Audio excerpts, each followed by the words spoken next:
Petrol और diesel के दाम आग उगल रहे हैं। देश में पेट्रोल डीजल के दाम लगातार बढ़ रहे हैं। आज फिर से पेट्रोल के दाम में 5 पैसे की बढ़ोतरी हुई है और इससे पहले अगस्त महीने में 12 बार पेट्रोल और डीजल के दामों में इजाफा किया गया। आज और पिछले एक महीने में पेट्रोल ₹1.69 प्रति लीटर महंगा हो गया। ऐसे में माना जा रहा है कि पहले से ही महंगाई की मार झेल रही जनता को और कीमत चुकानी पड़ेगी। तो किस तरह से 9 दिन में पेट्रोल डीजल के दामों में वृद्धि हुई और इसका जनता पर क्या असर पड़ रहा है, देखिए हमारी खास रिपोर्ट।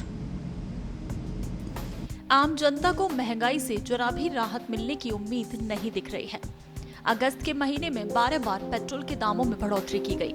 वहीं आज फिर से पेट्रोल के दाम में 5 पैसे की बढ़ोतरी की गई है और अब जयपुर में पेट्रोल के भाव ₹89.29 प्रति लीटर हो चुके हैं, जबकि डीजल के भाव अब भी ₹82.62 प्रति लीटर पर स्थिर बने हुए हैं। अब तक पूरे अगस्त और 1 सितंबर को 13 बार में जयपुर में पेट्रोल के भाव ₹1.69 बढ़ चुके हैं। आपको बता दें कि जुलाई महीने में डीजल के दामों में भी 9 बार वृद्धि हुई थी और 9 बार में करीब ₹1.60 डीजल के भाव बढ़े थे, जबकि पेट्रोल के भाव स्थिर बने रहे थे।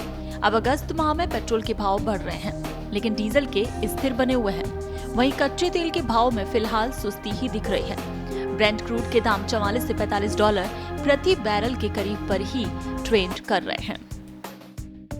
12 बार बढ़े हैं अगस्त में पेट्रोल के दाम।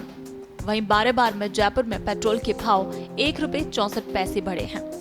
आज भी प्रदेश में 5 पैसे पेट्रोल के दाम में वृद्धि की गई है। डीजल के भाव स्थिर ही बने हुए हैं। जुलाई में डीजल के दामों में 9 बार वृद्धि की गई थी। 9 बार में करीब ₹1.60 डीजल के भाव बढ़े थे। उस वक्त पेट्रोल के भाव स्थिर बने रहे थे।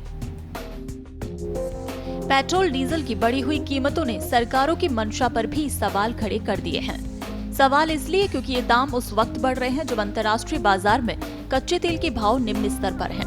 तो फिर क्या माना जाए कि कोरोना महामारी के चलते पटरी से उतरी अर्थव्यवस्था को ट्रैक पर लाने के लिए पेट्रोल डीजल ही सहारा है? ये बात इसीलिए भी कही जा सकती है क्योंकि तेल कंपनियों के साथ केंद्र और राज्य सरकारों ने भी पेट्रोल डीजल पर लगने वाले सेस को बढ़ाकर खजाना भरने की कोशिश की है। अब जरूरत इस बात की है कि पेट्रोल डीजल के बढ़ते दामों के बाद सत्ता में आई मोदी सरकार नींद से जागे और कोरोना महामारी के बीच संकट का सामना कर रही जनता को राहत देकर मिसाल पेश करे। नहीं तो ये जनता है जवाब देने में देर नहीं करती। ब्यूरो रिपोर्ट, पत्रिका टीवी।